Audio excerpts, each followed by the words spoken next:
Hello everybody, it's Wyvern here with another bit of Total War, Warhammer 2, Quick Match gameplay. This time around we are playing as the forces of the Vampire Counts against the High Elves on the map Galbaraz. And as you can see, bringing a fairly conventional build, I think, to the table against the High Elves, who, as you can see, have deployed in a much more compact formation, whereas I've tried to go a bit wide here. So for my Lord, I did bring Vlad von Karstein. I think he's a great pick if you just want a tanky survivable lord who can dish out an okay amount of hurt in close quarters and melee. He's obviously tends to get knocked around a bunch. He's not the greatest of damage dealers, but he does have decent all-around stats. He does have Master of Beguilement, which is a cool ability that nukes down enemy melee attack, and of course he does have the Karstein Ring for a great ward save. He does have Blood Drinker for regen, and he can still cast the usual selection of vampire spells. I did bring Invocation of the Heck, Van Hell's Dance Macabre, and Raise Dead, which I think are just solid for shutting down the High Elf backlines, healing your troops. And Van Hell's Dance Macabre I actually brought for just a few reasons. One of the reasons is to help make my troops a little faster, specifically Chillgeist, so I can get them on top of units like Lyrian Reavers, and also just to provide extra melee attack. If my opponent goes with very, very elite troops, then it could boost my Graveguard into position to chop through, say, Swordmasters. Alongside him, I did bring a Necromancer. I think the Necromancer is a pretty decent choice, simply for additional charges of Invocation of the Heck, for zombies, and then, of course, the Forbidden Rod, which allows you to spam more magic. And quite frankly, with the fact that this guy has regen, he's got a built-in regen mechanic here, then he can actually kind of undo a lot of the damage from Forbidden Rod. My front line is an interesting little mix of the Sternsman, 3 units of Graveguard with Great Weapons, as well as the Graveguard, who are there mostly as filler because I didn't have enough points for another unit of Graveguard with Great Weapons. Great Weapons are very solid against High Elves just because they've got pretty good armor. High Elves don't have good shooting, at least not good armor-piercing shooting, and so these guys can just kind of tank it out and then slug it out with most High Elf troops in melee in a pretty cost-efficient manner. And in the back, we do have a single unit of Blood Knights, just there to shut down enemy large. A unit of Dire Pack on the flank. Once again, these guys are anti-large. They actually do okay damage, even against things like dragons, and of course they can be thrown on top of enemy infantry, all that sort of stuff. So they're a very, very solid unit of Direwolves. And then finally, we're all the way over here, Feasters in the Dusk, ready to kind of flank in and pinch my opponent's troops. So immediately for my opponent, you can see he does have Illyrian Reaver Archers. These are very standard in this sort of this meta. And these guys are immediately teeing off on my Hex Race. You can see they're doing quite a bit of damage here. I did bring the Chillgeists, and this is so if I get on top of my opponent's troops, I can prevent them from escaping with the Chilling Aura. Minus 36% speed means that these guys can't escape if they get caught. Now for the rest of my opponent's army, he does have 2 Sun Dragons who are supporting Techless. The Sun Dragons are, of course, the discount cheapo depot dragons, but they can still do fire damage, which can be immensely powerful against the Vampire Counts. Vampire Counts have so many units with regen and weakness to fire that really these are very, very potent. My opponent's front line is a mix of spears as well as white lions, backed by 3 units of Lothran Seaguard. And once again, given that Vampire Counts have a lot of squishy large units, honestly, the Lothran Seaguard can hold their own pretty well. Personally, I don't think the Lothran Seaguard with shields were necessary here, but with extra points to spare, that I can definitely be a decent choice. And my opponent definitely has a good selection here of anti-large, of armor-piercing with the white lines of Krace, though obviously a little light on the cavalry, almost completely lacking cavalry. One of the important things to keep in mind, though, it's, in my opinion, not really worth bringing normal Direwolves against Illyrian Reaver Archers, because if you do, they can engage and beat Direwolves in a straight-up fight, because they just have such good stats with their, as long as their martial prowess is active. Now over here, you can see my Chillgeists are not doing too good here. They're getting peppered down, and if I didn't buff them here with Van Hell's Dance Macabre, they'd never be able to catch these Illyrian Reavers. But as you can see, they do catch up. They do close the gap here very, very quickly, and they're going to start laying the smack down on these Illyrian Reavers, and you can see they're dragging them down to the muck. My opponent does try to reposition or change his Lothran Seaguard's angle here just to fire in on my Chillgeists, but you can see these Illyrian Reaver Archers are having a very, very bad time of it, getting torn down by the Direback, slowed down by the Chillgeists, and just unable to escape here, losing model after model. My opponent does send a Sun Dragon in to help. He doesn't use a breath attack. Definitely a little bit of a mistake. You can see here the Illyrian Archers do shatter, and rather than trying to fight this Sun Dragon, I simply keep pursuing them, intent on getting off the field, because these guys could potentially be a major nuisance well into the late game. Anytime my opponent does shift his archery fire onto my Graveguard, you can see over here my Feasters in the Dusk are trying to push forward into the fight. Obviously, this is one of the most convenient of deployments given my opponent's build or positioning, but I wanted him a little bit out of the way so that I could get potential flank. Now in the meantime, you can see the Sun Dragons kind of hovering above my army. They have taken actually a little bit of damage there from the Dire Pack and from the Chillgeists in the process of that fight. You can see the Chillgeists actually haven't lost any models despite taking quite a bit of HP damage, and now we are kind of piling in This poor unit of Graveguard is getting focused very heavily by the archery fire, but you can see with that armor, they're still tanking through very well, despite taking multiple volleys from the Lothern Seaguard.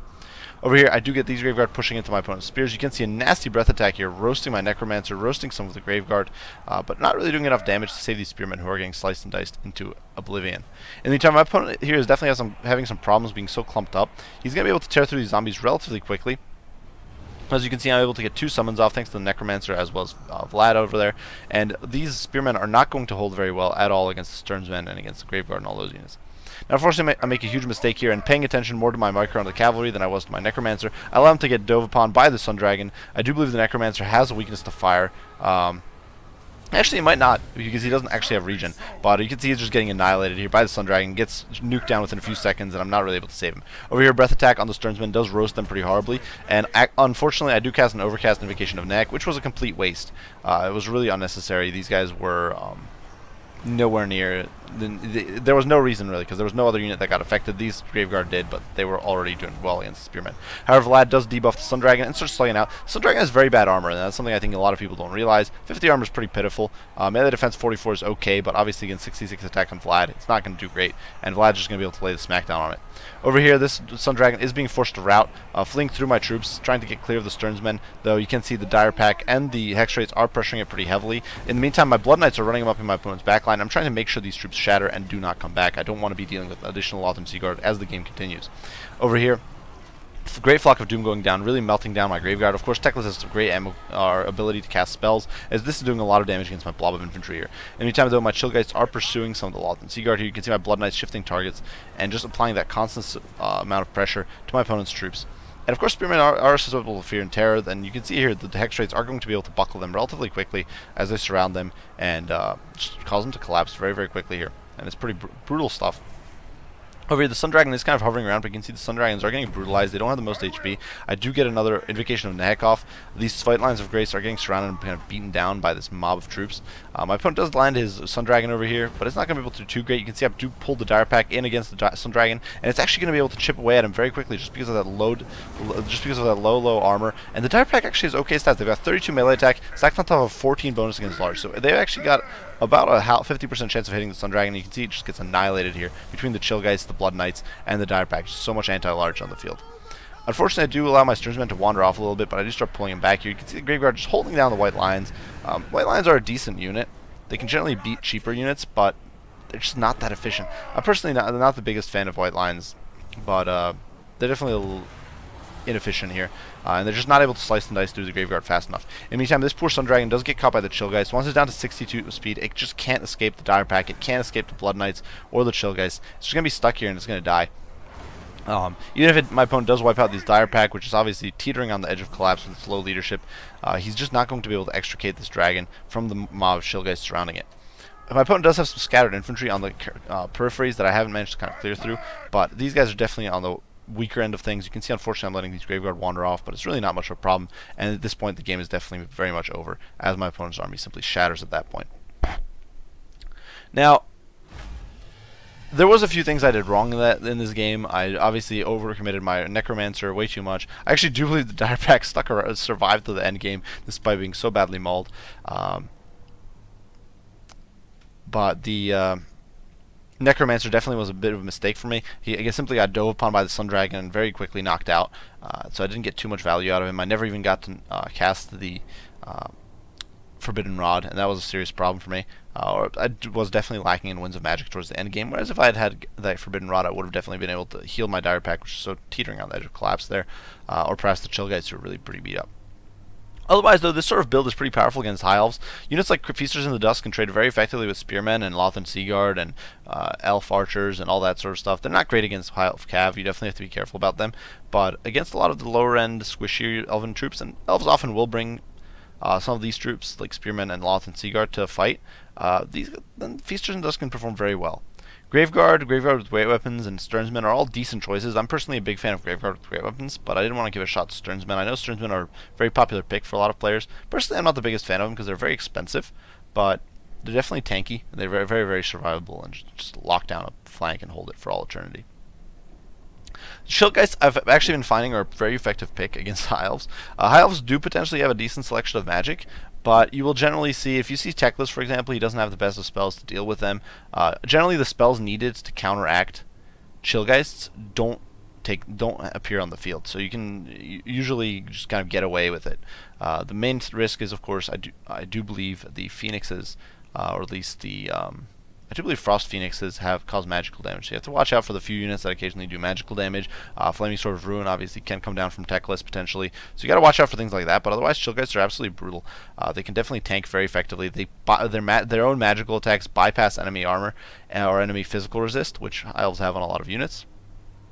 And they can definitely, their ability to just freeze enemies in place and slow them down. They prevented those Illyrian Reaver archers from doing much of anything in the early game by comboing with Vlad's cast of Van Hell's Dance Macabre. The Blood Knights, decent unit, of course, as always. They were running amok in the backline for most part, but they did also manage to shut down the Sun Dragons pretty effectively. You can see they gained 2 chevrons over the course of that game. And the Dire Pack is another useful unit that I think people will kind of ignore. In my opinion, it's not really worth bringing vanilla Direwolves against the High Elves and against, honestly, even against quite a few factions, against most of the Elven factions, really. Definitely not against the High Elves, probably not really against Wood Elves, because one of the problems is that they will get, unless you simply want to zone them, because even in melee, especially against Illyrian Reaver archers, they will lose. The normal Direwolves get run over. Dire Pack, though, can trade very effectively with Illyrian Reaver archers. If they can get their hands on them, they can definitely tear through them pretty quickly. For my opponent's build, I don't think it was bad. I definitely think some better timed breath attacks could have helped annihilate my hex rates a little faster. That could have, well, probably not saving the Illyrian Reaver archers could have definitely helped him, my opponent, in the long run when his backline got heavily compromised by my mob of cavalry. Similarly, you could have dropped some breath attacks on the Blood Knights. Definitely, you want to use your breath attacks throughout the battle. Try to use all of them just to annihilate critical targets. Units like Chillgeists, Blood Knights, Sternsmen, those are really units that your opponents might be relying on to anchor their line, and if you can get rid of them, it's definitely very useful. And obviously, while Graveguard with Grey Weapons might seem like a good target, it's important to keep in mind that they don't have very good melee attack. So if you later on, if you're into the late game, you can always dive in your Sun Dragons and slug it out with them in close quarters. Chances are they're going to be missing most of their hits against units like Sun Dragons. Nonetheless, great game to my opponent. I do hope you guys enjoyed the video. You can see here the white lines did some major work. I do hope you guys enjoyed the video. If you did, be sure to leave a like and subscribe down below. If you have any comments or criticisms, be sure to share those, and I'll respond as soon as I can. As usual, guys, I do appreciate you all for watching, and I will see you all in the next one. Bye for now.